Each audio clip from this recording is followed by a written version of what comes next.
L'Église catholique fait mémoire de saint Herman, de saint Serge et de saint Firmin. On fête en ce 25 septembre saint Herman, spécialement en Allemagne. Fils du comte von Alsozan dans le pays de Bade, Herman était surnommé Contract, le perclus. Il était en effet terriblement handicapé de naissance, il ne pouvait marcher seul et c'est à peine s'il pouvait remuer un peu la langue. Demeuré infirme toute sa vie, il fut le plus grand savant de son temps, on l'appela la merveille du XIe siècle.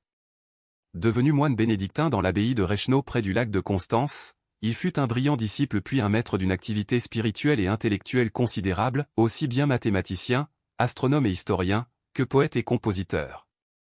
Le très savant Herman eut le singulier mérite, et c'est un exemple magnifique d'hospitalité culturelle, d'intégrer les connaissances mathématiques qui parvenaient en Europe par l'intermédiaire des Arabes.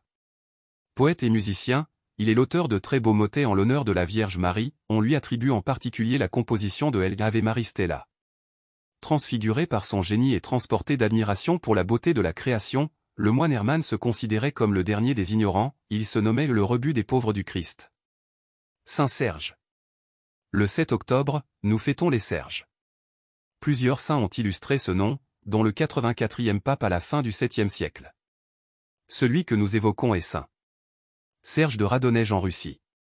Né près de Rostov en 1313, le moine Serge sera le fondateur du célèbre monastère de la Trinité. Citons à son sujet Paul Evdokimov, il rassemble toute la Russie de son époque autour de son Église, autour du nom de Dieu, pour que les hommes par la contemplation de la Sainte Trinité soient victorieux de la haine déchirante de ce monde. Né à Rostov, au début du XIVe siècle fuyant l'invasion des Mongols, il émigre à Radonej avec son frère. Ils édifient une chapelle en l'honneur de la Trinité et vivent en ermite au milieu des bêtes sauvages. Saint Firmin. Les historiens voient en lui le premier évêque d'Amiens où il aurait subi le martyre au IVe siècle. La légende du portail nord de la cathédrale d'Amiens se base sur un écrit du IXe siècle. Le sénateur Firmu conduisait son fils, le futur saint Firmin, au temple de Jupiter à Pamplune en Espagne quand il rencontra le prêtre chrétien Honestus qui lui parla de Jésus et lui fit rencontrer une semaine plus tard son maître, saint Saturnin, l'un des 70 disciples de Jésus.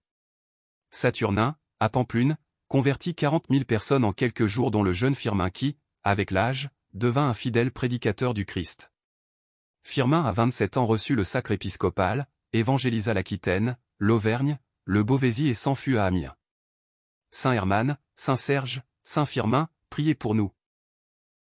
Évangile. Jean, je l'ai fait décapiter. Mais qui est cet homme dont j'entends dire de telles choses? Alléluia. Alléluia. Moi, je suis le chemin, la vérité et la vie, dit le Seigneur. Personne ne va vers le Père sans passer par moi. Alléluia. Évangile de Jésus-Christ selon saint Luc.